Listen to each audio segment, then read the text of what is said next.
1. In the shadow of war. She ran for the shelter, clutching the baby in her arms. Soon, sweetie, soon. We're on our way to safety, I promise. She was saying it as much for her own benefit as the baby's, as if simply saying the words could make them come true. The baby did not cry. It listened to the sirens, eyes as round as plates. The Luftwaffe was bombing London, again. People had lost count of how many consecutive days they had been running for the shelters, with the rising and falling scream of the siren filling their ears, sweeping them onwards like terrified animals towards a place of refuge. Come along, Miss, Hitler's not going to wait for you, dear. The ARP warden took her by the elbow to encourage her along with the others. Then he saw the baby in her arms. Sorry, madam. But please, hurry up, do, Mrs. She was not only escaping the bombs, but also the creatures that were after her baby. Their baby. The only precious thing she had left of him and their love. Her reason for living, beautiful. He had called her beautiful. And he had not yet seen his daughter. She had not been aware of her heritage before she met him. She had only fallen madly in love with a tall young stranger. In the midst of the war, they had clung to each other, as though they were drowning, and the touch of the other would save them both. He had told her what she was, and after the initial shock the knowledge had finally eased her pain of being different. She no longer cared about her childhood. The way all the others had mocked her, how she kept getting herself into trouble, and that final day, when she had taken all she could stand. After that, all the children avoided her, and even though no one believed their stories, she became an outcast. Before, they had bullied her, now they did not even come near her. She spent the rest of her childhood alone, without a single friend, completely ignored. When she was old enough, she moved to London and found a position as a servant. No one commented on her tall frame in the kitchen. They hardly spoke to her at all, and she lived for those moments when anyone threw her a word. Even if it was just in order to peel potatoes. She remembered with warmth the day the grocery boy took a liking to her. The moment he saw her, he said, "Hello, Beanpole. What's the world like from up there? I bet people are always saying you've got your head in the clouds." Nothing I can't handle. I just duck whenever a bird flies towards me.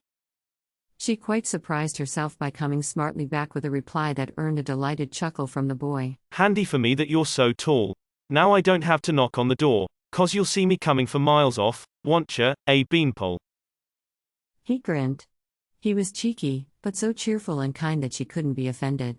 She found she was smiling despite herself. He carried the groceries into the kitchen.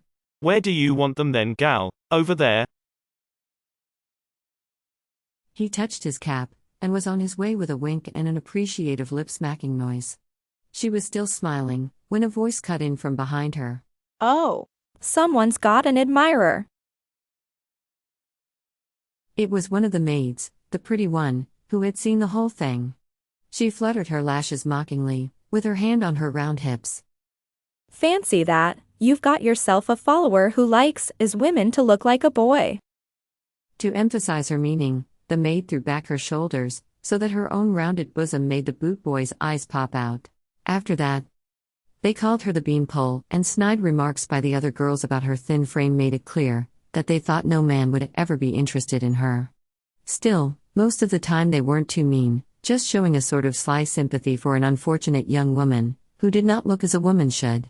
She kept quiet, and continued timidly to do her job the best that she could, eager to please the others, and even smiling at their comments about her boyish figure, in order to win acceptance into their ranks. When she came of age, she began to have a constant fever, but oddly enough, she did not feel any weakness.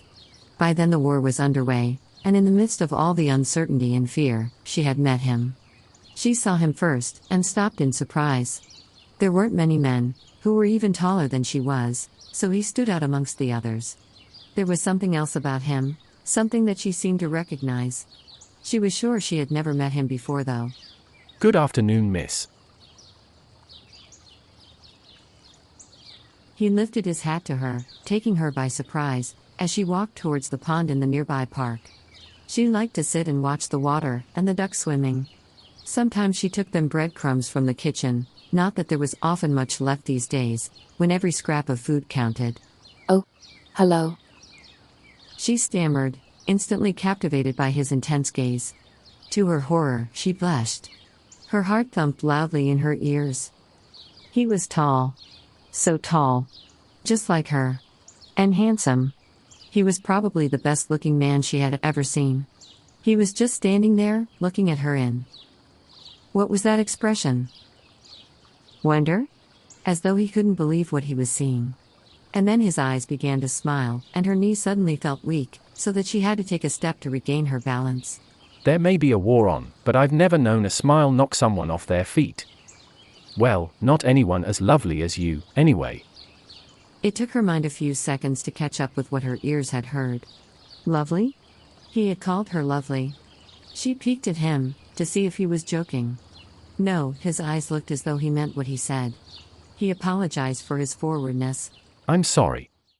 I didn't mean to be offensive. Would you walk with me? Noticing her nervous gaze searching for other people, he added. Just round the park, of course. He held out his arm to her. After a moment's hesitation, she had agreed. They walked together for almost half an hour. He was polite, thanking her, when she told him it was time for her to go, and lifting his hat again.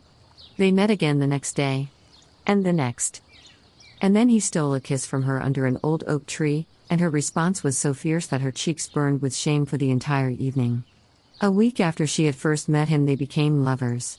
He had been escaping from something, because he only agreed to meet her as far from crowds as was possible, in a big city like London. She did not ask what he was hiding from. Too afraid to, for fear of losing him. They had 3 wonderful months together, meeting in parks, and in his room, when they could. Her visits to him were a secret, as she could make them, though sometimes she wondered if the other servants guessed. One evening, when she was lying in his arms, nervously knowing that she was late and that she should have already left his little room in his boarding house, hoping that she could avoid his landlady again, that he looked into her eyes, so intensely that she was almost scared. There is something you need to know about yourself. About myself. She did not understand. Yes.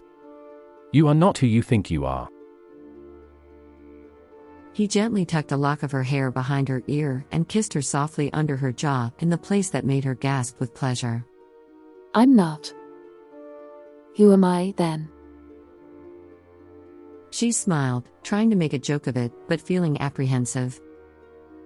We share a secret, you and I.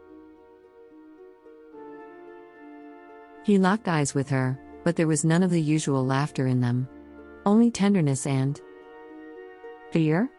I know. She tried to sound light. If they knew what I have been doing with you. It has nothing to do with this. He traced her shoulder with his finger. And yet it has everything to do with this. I have put you in great danger. The explanation came in short, hesitant sentences, while he held her tight, as if fearing she would break from his arms and run away. It was not what she had expected. While the words came out, she listened mutely, stiff as a statue, not believing what he said. Not wanting to believe anything he said, because every word confirmed the fear she had been trying to escape all her life. Every pretense of her being normal was shattered forever, there in the shadows of the ordinary little room, that had witnessed their deep love for each other.